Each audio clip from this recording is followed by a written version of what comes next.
What was it like working with Heath Ledger? Heath was the most alive person that I've ever met. And it's very puzzling to imagine him not around. I still can't quite picture him not around somehow, because he was just so alive, and all of the nonsense that I've read subsequently about darkness, and it's just in no way meets the human being that I knew and fell in love with. Everybody fell in love with Heath. He was preternaturally good at making you adore him.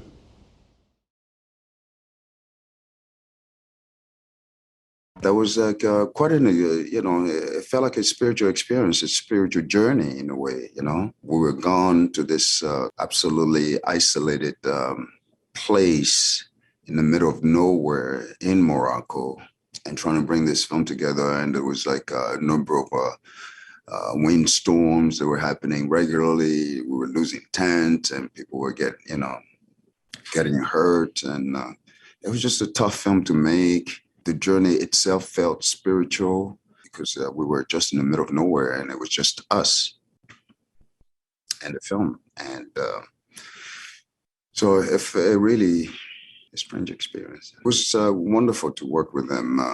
And he was this, artistically, he was so young and ripe, if you will. You could feel there was so much talent in him. Somebody who was obviously passionate about the work as well. Likes to have fun, but to enjoy the work and takes the work very seriously. It was wonderful working with him. I had equal difficulty finding the male lead because he needed to be masculine without trying to be masculine. He needed to be smart. He needed to be removed. He needed to be unbelievably charming. Should I hit the lights? Oh, very clever, kangaroo boy. A complicated role, a very complicated role. And we had read a ridiculous amount of guys. Heath came in, and I remember very clearly, we were at Disney, and I thought, wow, this guy is special. Look, no offense or anything, but your sister's without. I know everyone, likes her and all, but between the two of you, she doesn't compare. There was no question in my mind when I met him, and then we read movie star. Movie star.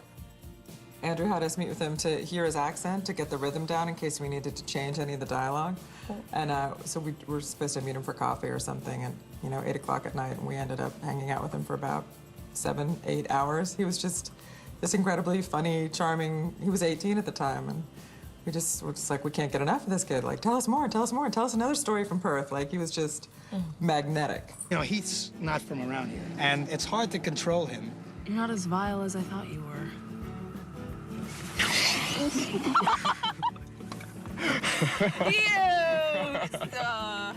He jumps with the kangaroos in Australia. Sweet kid. Sweet. Didn't know much about, he's always jumping around and dancing like a fool. Heath just had something about him. Movie stars have that thing. There's some kind of weird magnet in them. When you would talk to him, you just wanted to be him. Come on, me lady. I said to Heath, I said, look, I just want to tell you, keep your head on your shoulders. Because when this movie comes out, your career is going to explode. And he looked at me and says, you know what, Gil? That's all future. All I care about is tomorrow and today doing a good job for you. Whatever the future brings, let it bring.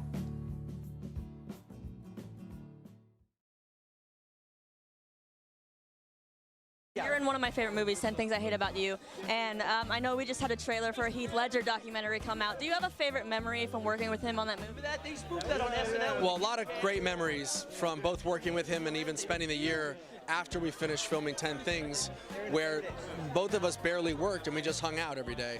So that's really the memories that I cherish the most, is those times with Heath before he was famous. It's way back in the memory banks, but yes, I mean, it was such a wonderful time for all of us. We were so young, and I think it was mostly pretty much the whole cast, it was like our first big break.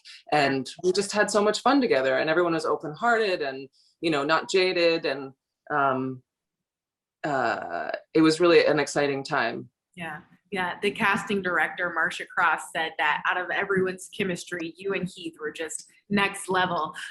What was it like working with him specifically? Such an amazing talent, of course. Such an amazing talent, and so alive. Like he lived life to the fullest, and every moment he was very present. I see now, I didn't realize it at the time, but he was such a gracious actor. So the scene where I'm reading the poem and I start to cry, I did not expect to cry, and we did it in like 1 or 2 takes. But when we were done and they were going to turn the camera around and get his coverage, he was like, he didn't try and compete. He said, "This is your scene, and I'm just handing it over to you." Like he wasn't gonna start crying in the scene, and he wasn't gonna try and one-up me. It was very much like, I'm handing this over to you. And I thought that was so mature of him. And he had amazing moments of his own in the movie, dancing on the stadium stairs and all that. So. But those just took a lot of like selflessness and maturity to be like, I don't need to upstage you. He was the only guy who ran out of audition. What happened? Well, I auditioned him, you know, like you normally audition people, and all of a sudden, in the middle of the audition, he says, "I suck," and ran out. He said out loud, "I suck." Wow. Did you call him after that? Did he Well, suck in his audition? I then said, I turned to April Webster, my you know, like casting director, and said, "April, bring him back. He was good. He was good. This kid was good." So she needed 3 weeks to talk him into coming back. Oh, shit. And when he came back, he had blue hair. Honest to God. Wow. And then I luckily had like a hat, you know, one of these, you know, hats they have in this time. And then I put that on him so we don't see the blue hair. And then he kind of got through the thing. And then, and then he was just like the perfect actor for this part. Why do you think that he thought he sucked? He was very insecure about himself, always. He always was not really happy with what he did. But that's actually good for an actor, because if they're too confident, they will never, ever improve. We did like the death scene of him, first him, and then we like ran out of light. And then at one point, Mel did his, and Mel was so good. I mean, he was just good. And then then Heath comes to me, "Can I do my scene again?" You know, because he was just so kind of thought. And also, I mean, you have to also understand, you know, my sister and I were the only ones who really kind of believed that Heath can do it. And everybody else, like Sony, you know, Dean Devlin, even Mel, kind of thought. We tested 2 actors, and everybody wanted to hear the other actor. Do you remember who it was? No, I cannot say that. But it was somebody who's working? He was the bigger name. Oh, okay.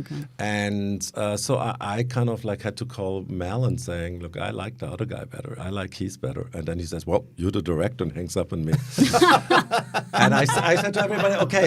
Mel said yes, and he said, I have the decision, so let's do it." And then I actually at that time called immediately my first AD and said, "Can we like schedule Heath and Mel scenes all in the first week, so we know right away if this works." Oh, wow. And then after 3 days, Mel came to me and said, "You were right, I was wrong." What was it about Heath that made you think it was him over somebody else? There was something noble about him. There was something honest. This was not, you know, there was some real honesty about him. I cannot like say it differently, but I think as an actor, you cannot play or act certain, you know, characteristics. You have to have them. Right. And I think that was a little bit, you know, why like Heath was became such a big actor, because there was something real about him. You know what I mean? Yeah. There was something about him which was just like genuine, you know, like honorable. He was that person, but he was incredibly insecure. My favorite character was definitely Casanova. How fun is it for a woman to rate the world's greatest lover? When we first started to look around for a Casanova, we imagined a seducer of the intellect and of the artistic bent in people, as well as a master of the fine physical arts of lovemaking. Sounds like Heath Ledger to me. Heath Ledger has obviously the physical attributes to portray Casanova. He's also a very smart actor, and he's a guy that contributes on so many levels. Heath does all his own stunts. He wouldn't allow a stuntman to get involved. Heath and I have had a great time working together. He's not only a fantastic actor, but is absolutely fun to be with on set. All right, I'm alone on that one. For me, it's always about involving actors and making them understand that they're genuinely needed on all levels. Yes, you're figuring it all out. That's great. And that's how I work. We did a lot of improvising, and especially with Heath Ledger, I think he's a really good filmmaker himself, and he's got good ideas. I pick any brain I can get, any good idea I'll steal.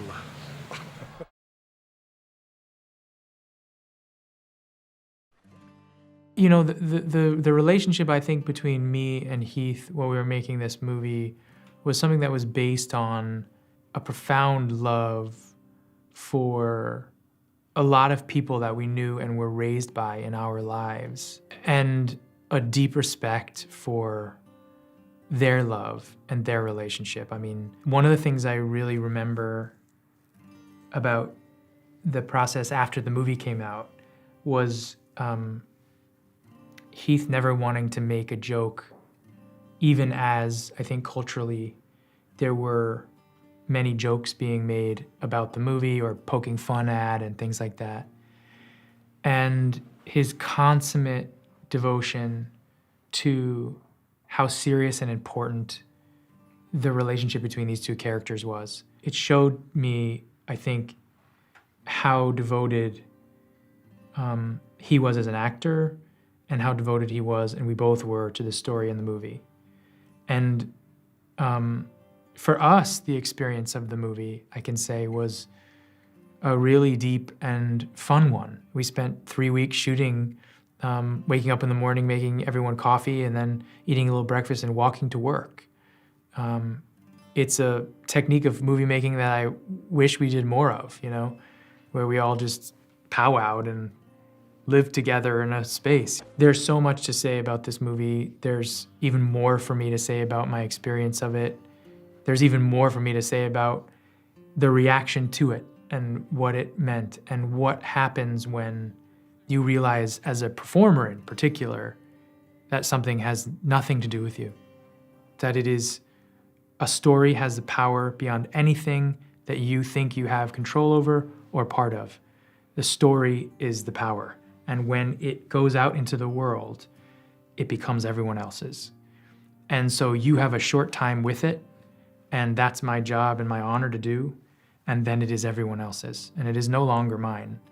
And there's no film that I've ever done that has shown that to me more than Brokeback Mountain. There is a moment that I go back to a lot. Heath and I were at a Q&A at the Aero Theater in Los Angeles, and I remember us going to dinner while the movie was screening, and I remember us joking backstage, and I remember us kind of coming onto stage in a sort of humorous mode, because we were just having fun with each other. And we sat down, the lights came up, and a man stood up, and the movie had been out for a week and a half. And he said, "I just want to say, this is my 11th time seeing this movie. And I can't stop watching it. And I just want to thank you all for making it." And I thought, 11 times in 10 days. And I remember that sort of, again, the wash of that over us. We're joking and we're poking fun at each other before we go on, and then the profound realization of the profundity of this thing washed over us. It happens constantly to this day, and it's like, I can't really express how proud I am. I'm thinking about your whole Brokeback Mountain thing with Heath Ledger. What an actor this guy was. Did you get close to him afterwards, or do you do Brokeback Mountain and say, hey, yeah, if I saw him, I'll say hello, but do you actually become good friends after a movie like that? Yeah. I mean, there are a lot of times where you're friends, and then you're friends in a space and time, and you're carrying that kind of like the residual space of the work you did and the space and the life you had, because it is your life. And yeah, I mean, with Heath, we were friends from before that, and then through it, you know, it like fortified all of us somehow in a way. That was just a crazy experience. That was unlikely for all of us.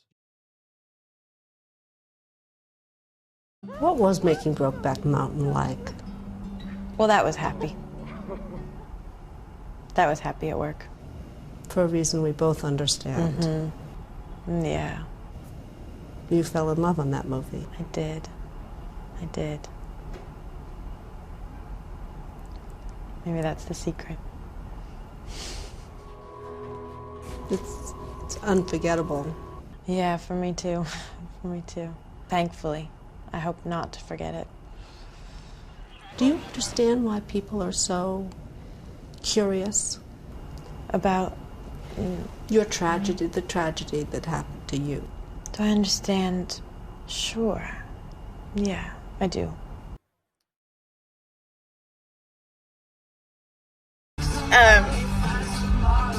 I was just driving and I was thinking about my friend Heath, who died 10 years ago.